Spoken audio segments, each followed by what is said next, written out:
जय माता दी मित्रों। बड़ों को प्रणाम और छोटों को प्यार। धनतेरस का त्योहार हर साल कार्तिक मास के कृष्ण पक्ष की त्रयोदशी तिथि के दिन मनाया जाता है। धनतेरस का त्योहार दिवाली के 2 दिन पहले मनाया जाता है। इस दिन धन के देवता कुबेर और माता लक्ष्मी के साथ साथ धनवंतरी देव की पूजा का भी विधान है। ऐसा माना जाता है कि धनतेरस के दिन भगवान धनवंतरी की पूजा करने से साधक को आरोग्य की प्राप्ति होती है। वहीं लक्ष्मी जी की पूजा करने से साधक को धन और दौलत का आशीर्वाद प्राप्त होता है। धनतेरस के त्योहार को धन त्रयोदशी के नाम से भी जाना जाता है। इस दिन धनतेरस की कथा। एक समय भगवान विष्णु मृत्यु लोक में विचरण करने के लिए आ रहे थे। लक्ष्मी जी ने भी साथ चलने का आग्रह किया। विष्णु जी बोले, यदि मैं जो बात कहूँ वैसा ही मानो तो चलो। लक्ष्मी जी ने स्वीकार कर लिया और भगवान विष्णु लक्ष्मी जी सहित भूमंडल पर आए। कुछ देर बाद एक स्थान पर भगवान विष्णु लक्ष्मी जी से बोले, जब तक मैं ना आऊं तुम यहाँ ठहरो।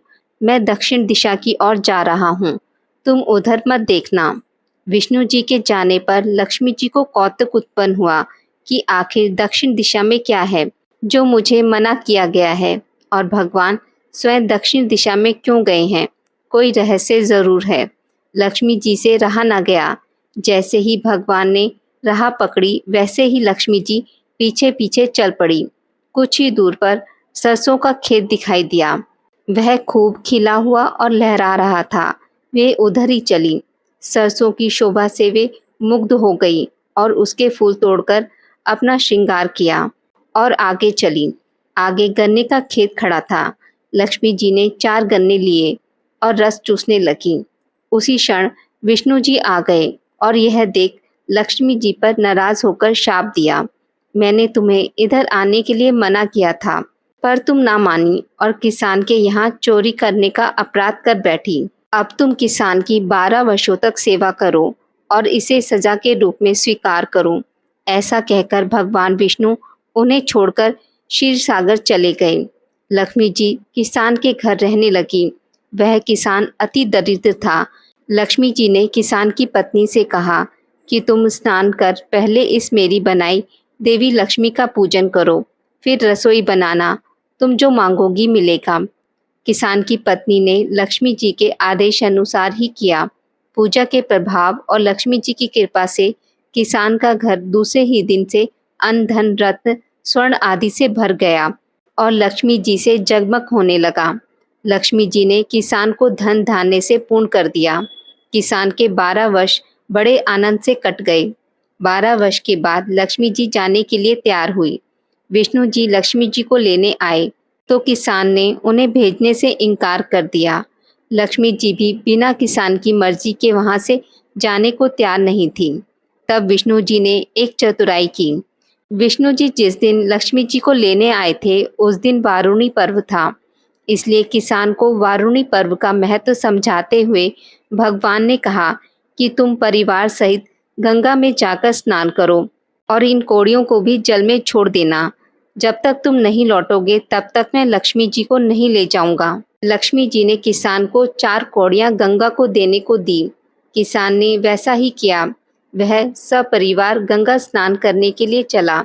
जैसे ही उसने गंगा में कौड़ियां डाली वैसे ही 4 हाथ गंगा में से निकले और वे कौड़ियां ले ली। तब किसान को आश्चर्य हुआ कि वह तो कोई देवी है। तब किसान ने गंगा जी से पूछा, हे माता, ये 4 भुजाएं किसकी हैं? गंगा जी बोली, हे किसान, वे चारों हाथ मेरे ही थे। तूने जो कौड़ियां दी हैं वे किसकी दी हुई हैं? किसान ने कहा, मेरे घर जो स्त्री आई हुई है उन्होंने ही दी है। इस पर गंगा जी बोली कि तुम्हारे घर में जो स्त्री आई है वह साक्षात लक्ष्मी जी हैं और पुरुष विष्णु भगवान हैं। तुम लक्ष्मी जी को जाने मत देना, नहीं तो पुनः निर्धन हो जाएगा। यह सुनकर किसान घर लौट आया। वहां लक्ष्मी जी और भगवान विष्णु जाने को तैयार बैठे थे।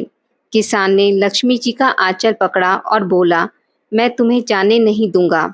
तब भगवान ने किसान से कहा, इन्हें कौन जाने देता है, पर ये तो चंचल हैं, कहीं ठहरती ही नहीं। इनको तो बड़े बड़े नहीं रोक सके।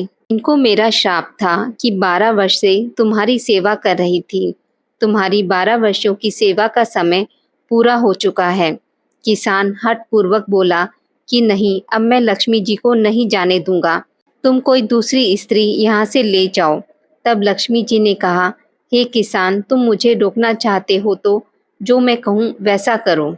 कल तेरस है, मैं तुम्हारे लिए धनतेरस मनाऊंगी। तुम कल घर को लीप पोत कर स्वच्छ करना, रात्रि में घी का दीपक जलाकर रखना और सायंकाल में मेरा पूजन करना और एक तांबे के कलश में रुपया भरकर मेरे निमित्त रखना। मैं उस कलश में निवास करूंगी, किंतु पूजा के समय मैं तुम्हें दिखाई नहीं दूंगी। मैं इस दिन की पूजा करने से वर्ष भर तुम्हारे घर से नहीं जाऊंगी। मुझे रखना है तो इस तरह प्रतिवर्ष मेरी पूजा करना। यह कहकर वे दीपकों के प्रकाश के साथ 10 दिशाओं में फैल गई और भगवान देखते ही रह गए। अगले दिन किसान ने लक्ष्मी जी के कथा अनुसार पूजन किया। उसका घर धन धान्य से पूर्ण हो गया। इसी भांति वह हर वर्ष तेरस के दिन लक्ष्मी जी की पूजा करने लगा।